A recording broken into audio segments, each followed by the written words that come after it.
siyang mamatay. Napakadali nun para sa kanya. Gusto ko siyang makulong. Gusto ko siyang mahirapan habang buhay, Doña Ana. Gusto ko siyang masaktan. Mabilis ang karma, Philip.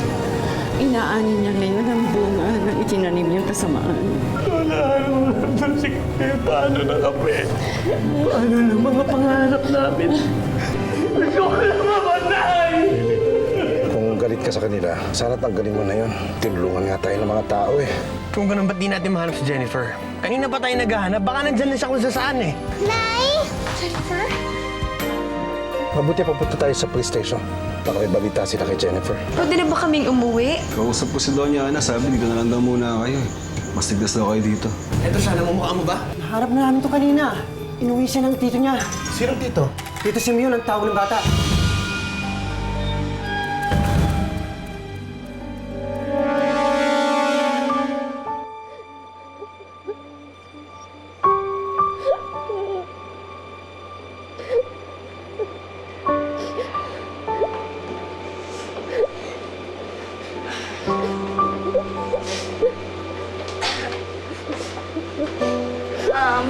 Excuse me, Doña Ana, nandito po yung mama.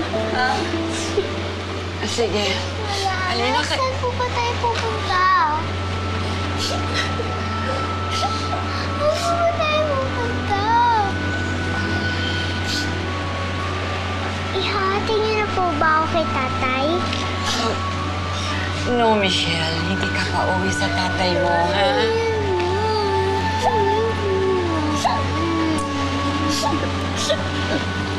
Oo, doon tayo pupunta ngayon, ha? Kay Claire. Ha? Kalila, ha? Okay. Patay na po ba si Tita Claire?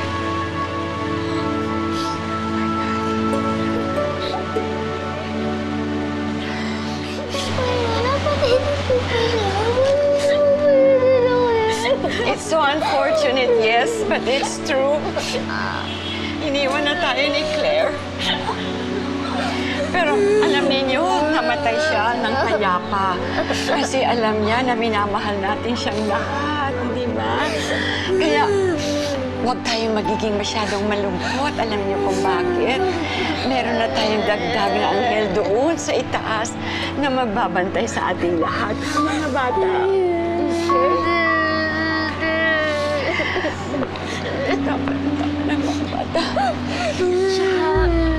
Ang isipin na lang natin na nakasama niya na si Kyla. Tama yun. Tahimik na ngayon si Claire. Alam niyo kung sino ang dapat nating isipin ngayon yung mga nabubuhay na naiwanan niya. Tulad ng dati mo. Alam mo, mas kailangan niya tayong lahat ngayon, di ba, no, Iha? O sige, huwag na kayo umiyak. Let's go, let's go. Hindi na kayo. Hindi na kayo. Sige na. Bahala ka na dyan, ha? Opo, nanay. Come on. Sige na, sakay na, mga bata. Huwag na kayong umiyak. Sige na. Anong hindi niyo makontak Lola Maria? Kontakin niyo uli. Or give me his number, ako na lang tatawag. Jacob, maghunos-dili ka. Sigurado naman ako eh. Sasabihan tayo ni Manny. Pero baka wala lang siyang signal. Hindi ako pwede maghunos dili. Tama nga inala ko, dapat di tayo nagtiwala sa pusakal. O hayaan mo, hindi ako titigil hanggang hindi ko nakokontak siya. Oh, hindi ba kayo pupunta rito? Pumunta na kayo at may misa. Makahabol man lang kayo. Oo, dito sa St. Joseph Chapel. Ha? Okay, pupunta na kami ngayon dyan. Ngayon na.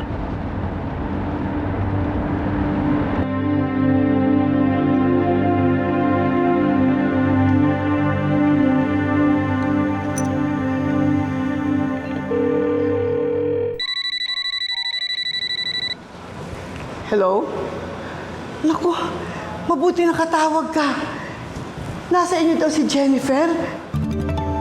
Oo. Paano niyo nalaman? Sabi ni Jacob.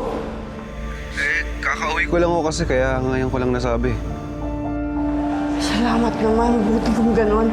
Kumusta ang bata? Mabuti naman o. Ayun, magkasama na sila ni Sandra. Kaya nga ako tumawag para sabihin sa inyo na mabuti naman kalagayan nila eh. Tsaka inaalagaan ko silang mabuti. O Simeon, siguro nabalitaan mo na, no? Nahuli na si Desmond. Tapos na ang kalokohan niya. At wala nang manggugulo sa amin, kaya pwede mo nang ibalik si Sandra at si Jennifer, ha?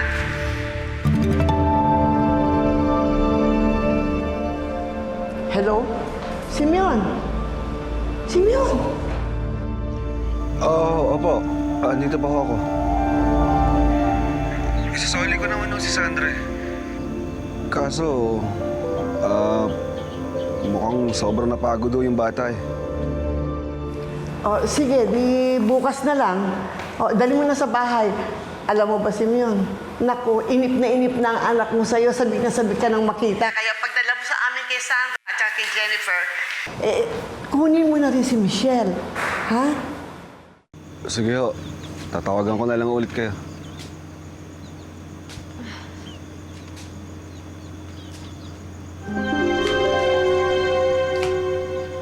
Simeon? Nakausap mo na ba sila? Yun nga, hindi ko makontak eh. Siguro, dito na lang kayo magpalipas ng gabi muna. Okay lang ba? Mukhang pagod na rin si Jennifer eh. Kung sa bagay, medyo gabi na rin.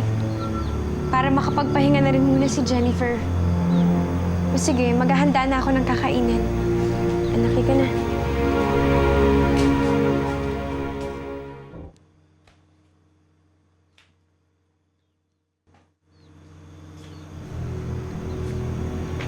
Ano, nasa ka na ba?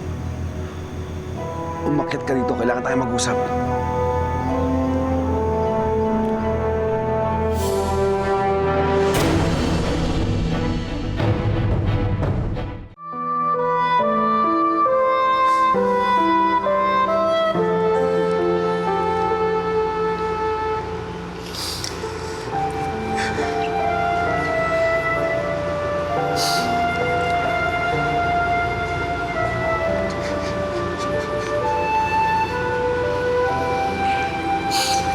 Daddy? Masaya na po si Tita Claire ngayon. Daddy, hindi po kayo malungkot. Pagdating nga po ng araw, magkakasama na po tayo.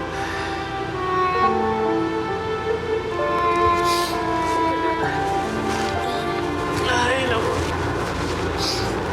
Kaya ikaw, huwag mong iiwan si Daddy, ha? Tsaka magmula ngayon, ikaw na lang ang kaisa-isang babae sa buhay ko. Hindi ko pa pala iwan, Daddy.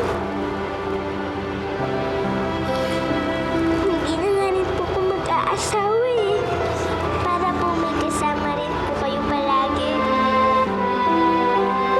Love you, anak. I love you, Daddy.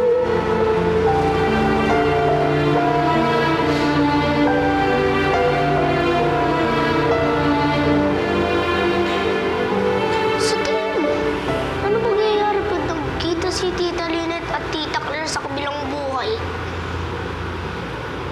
Ano? Sasabunutan ni Tita Lynette si Tita Claire kasi inagaw niya si Kalila at si Tito Philip. Ikaw talaga, Tonton, kung ano yung sinasabi mo. Alam niyo, ang mabuti pa, magdasal na lang kayo para sa ikakatahimik ng kaluluwa ni Tita Claire. Pero sasabunutan. Shh! Tama na, magdasal na.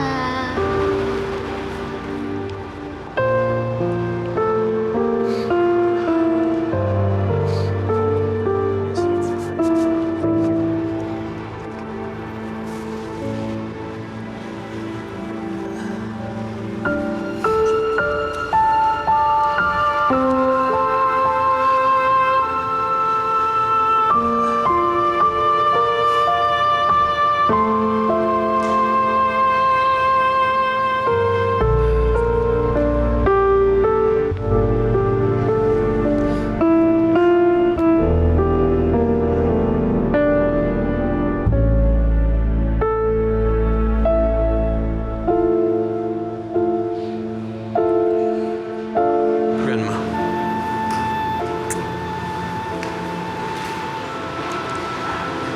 Philip, Ay, condolence.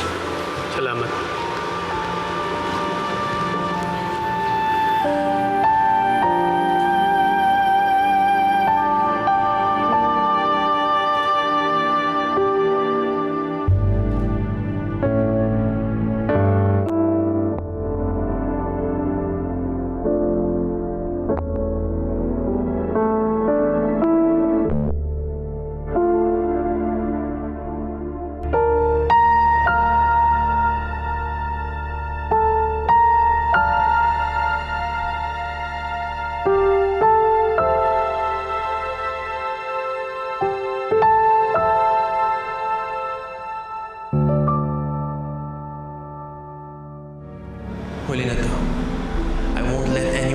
my family again.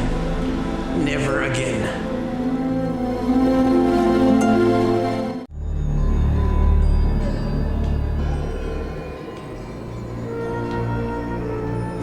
Simeon? Sandali na lang to, Sandra. Nakikibalita lang si Oscar doon sa kakilala namin pulis. Para alam namin kung ano nangyayari kay Desmond. Baka makatulong kami.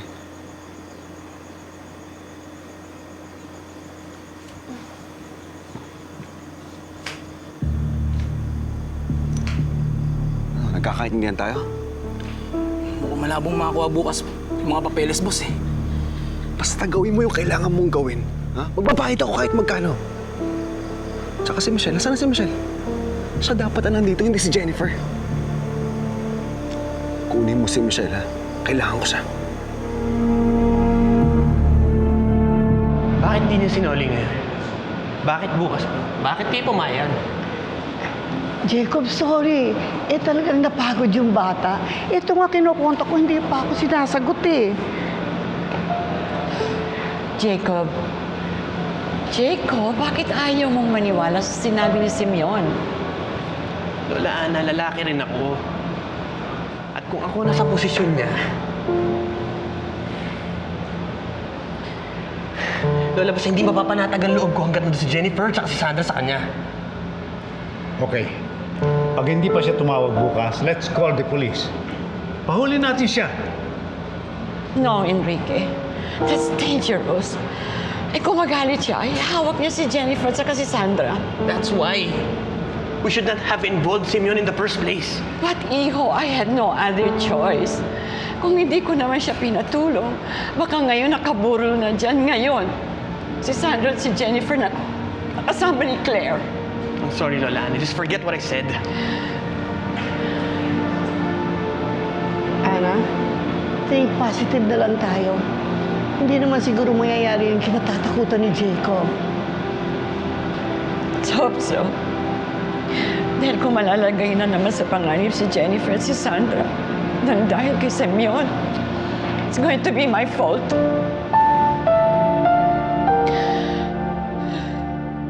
Kain ka na, anak. Yung ano?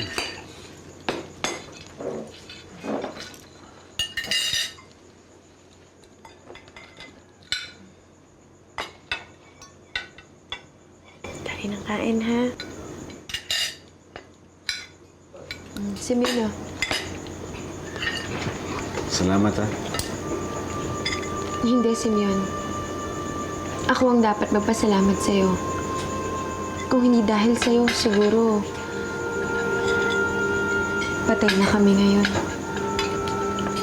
Salamat po, Mang Simeon. Alam niyo po, akala ko po dati, bad kayo. Pero tama po pala si Tatay Manny. Lahat ng tao, may tinatagong kabaitan. Sandra, masaya ako na ligtas ka. Mang Simeon, kailan po ba kami pwedeng umuwi? Lapit na. Basta kumain ka lang ng kumain dyan. Sarap yung luto ng nanay mo. Anas ko to eh.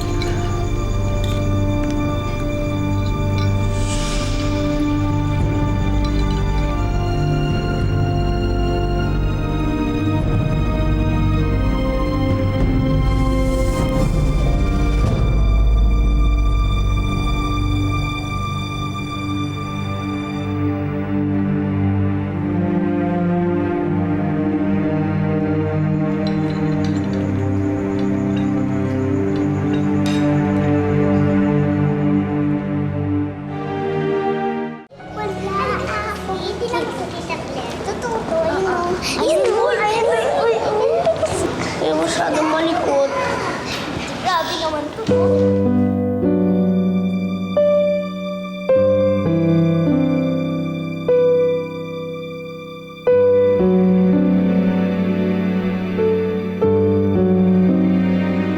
Alam mo yung ginawa mo sa akin?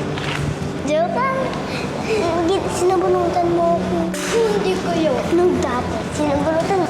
Jacob, Thank you, Manny. Manny, bakit medyo maputla ka? May sakit ka ba? Masama lang yung pakiramdam ko. Pero mawawala din to. Nakakagulat yung nangyari kay Claire, no? Pakakasalan na sana siya ni Philip.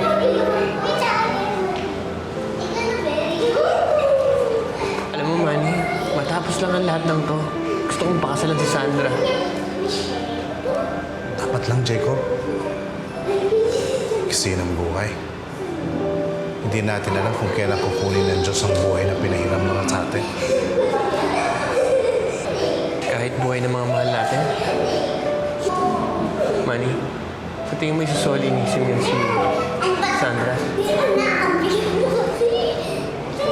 Gusto kong isipin na ganun. Kaya lang mula sa simula pa, ang gusto lang ni Simeon ay mapunta sa kanya si Sandra. Ngayong nasa kanya na si Sandra, ngayon pa ba siya uurong? Yun nga rin ang kutob ko eh.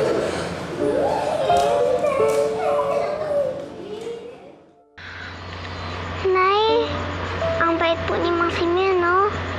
Tinulungan niya po kayo maglinis ng sugat niyo.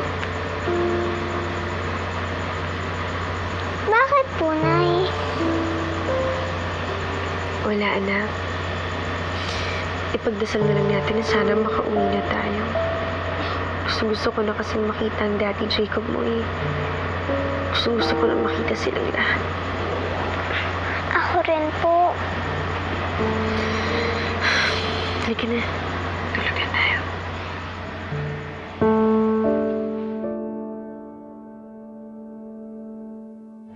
Hindi ka na talaga magkakaroon ng nanay, Kalila. Pare-pareho talaga tayo nila, Michelle. Uy, kayong dalawa lang, Tonton. Kasi ako, may nanay pa eh. Sino? Si Tita Sandra. Magpapakasal na sila nila Tito Jacob. Narinig ko sila na ng usap nila Kuya Manny. Kasi maiksi lang ang buhay. Baka dapat magpakasal na rin ako ngayon. Kasi maiksi lang ang buhay. Ano sa tingin mo, Kalila? Sino naman magpapakasal sa'yo, Tonton? Wala ka nga pamumuhay sa pamilya mo eh.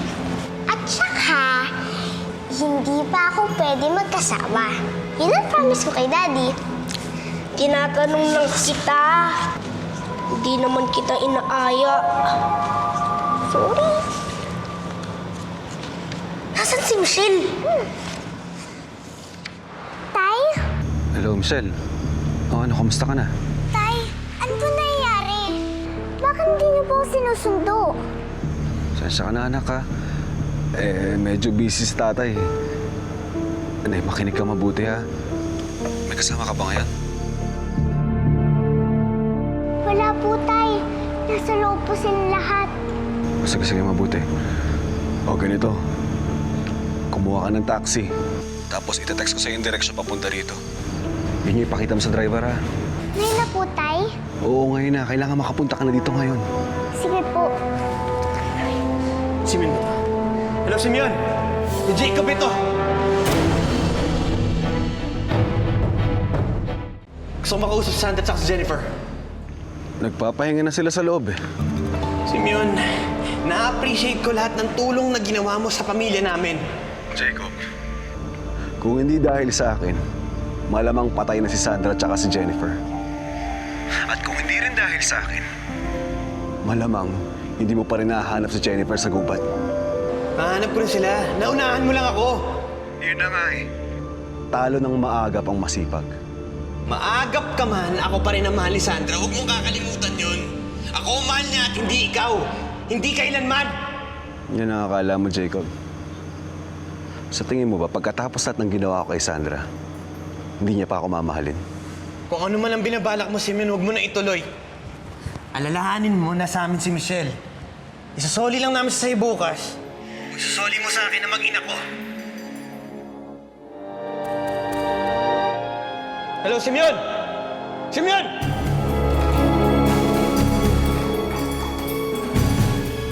Ano po sabi ni Tatay? Anong sinabi ng tatay mo sa'yo? Sabihin mo sa akin. Kailangan ko malaman.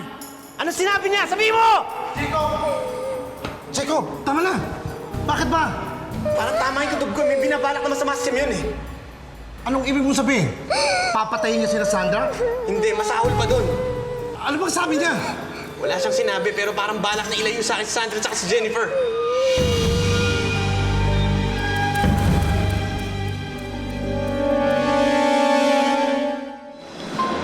Ano naman ang hindi yung maintindihan, Tonton? Kung ano pa talaga siya?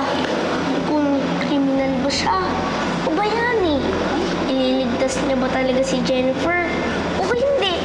Hindi mo na ulit ako maitsupera pa, Sandra. Ako na lang ang lalaki sa buhay mo. Sisiguraduhin kong mamahalin mo na ako ngayon. Kriminal ang tatay ko. Pero tatay ko pa rin siya. Mahal na mahal ko siya. Kailangan makaalis tayo dito. Dapat mamayang gabi ando tayo sa pier. Kaya kausapin mo yung kontak mo. Paano ko si Michelle? Aalis tayo pagdating ni Michelle. Alam mo ba kung nasaan ang tatay mo ngayon? Hindi po.